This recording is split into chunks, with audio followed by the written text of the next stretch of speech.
Good evening to you all. My name is Niall Weir and it's a pleasure to be with you this evening, albeit via video.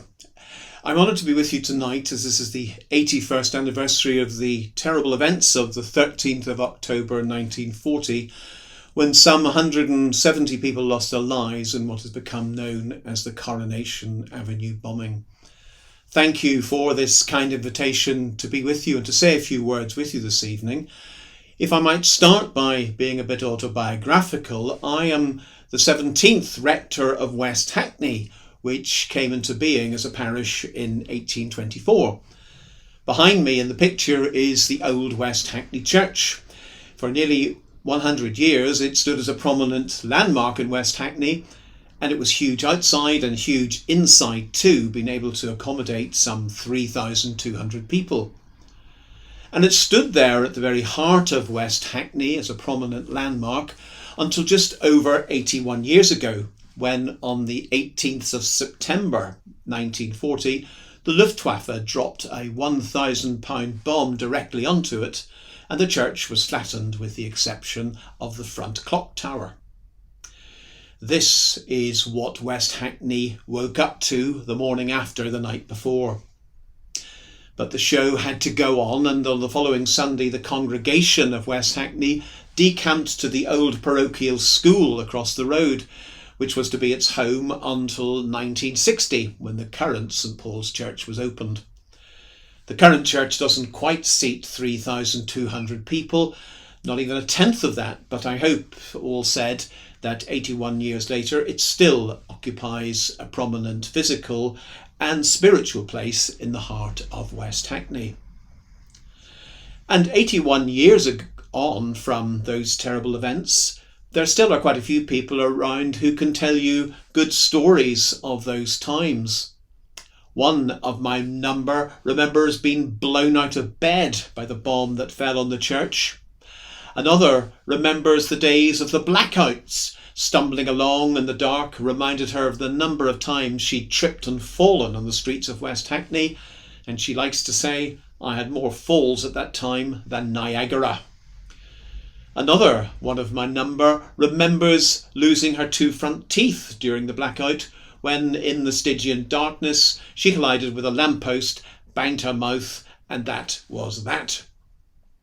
Another remembers the 13th of October 1940, and she describes the joy and the comfort that her family felt as they gathered around the family wireless to listen to Children's Hour.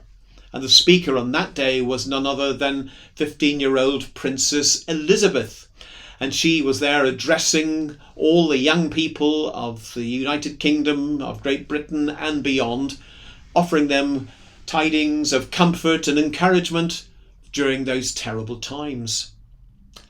However, that joy was short-lived, because later on in the day, on the 13th of October 1940, came an altogether darker hour. Coronation Avenue, a block of social housing that stands to this day, was hit by a parachute mine, causing the building to collapse into the communal shelter beneath, which led to a huge loss of life. And it's hard for an era like ours, which feels hard done by when asked to wear a mask into a shop, to begin to comprehend a tragedy of such magnitude. No one has an exact figure, but the loss of life was immense, in the region of 170 souls. And the story is almost too terrible to tell, and there are certainly those amongst you who will be able to tell it much better than I can. The news of the tragedy rocked West Hackney, and its tremors reverberated wider still. People tell of seeing the King and the Queen coming to see what had happened that day, and being ushered around and shown around nearby Dinaver Road. The tale of that day which we commemorate today is indeed a terrible one to tell, but it's not too terrible that we shouldn't remember it. And once again, it's an honour for me to be with you here this evening as we pause to remember all those who lost lives, loved ones, friends, homes, and in some cases, hope. Many of them are commemorated in the wonderfully restored memorial in Abney Park Cemetery.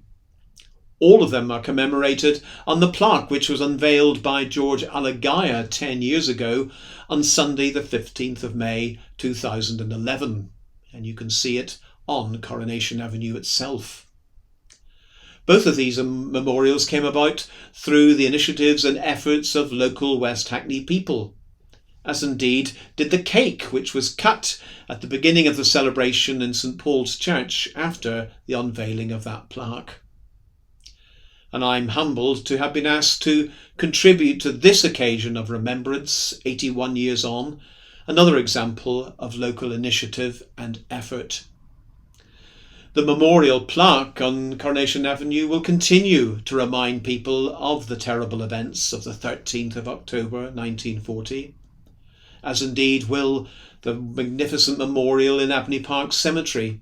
And let's be grateful to the Abney Park Trust for ensuring that that memorial continues to have pride of place in the cemetery, which of course is in the process of beginning a new and exciting chapter in its history. Thank you once again for allowing me to be with you, and I do wish you well for the rest of the evening. Goodbye.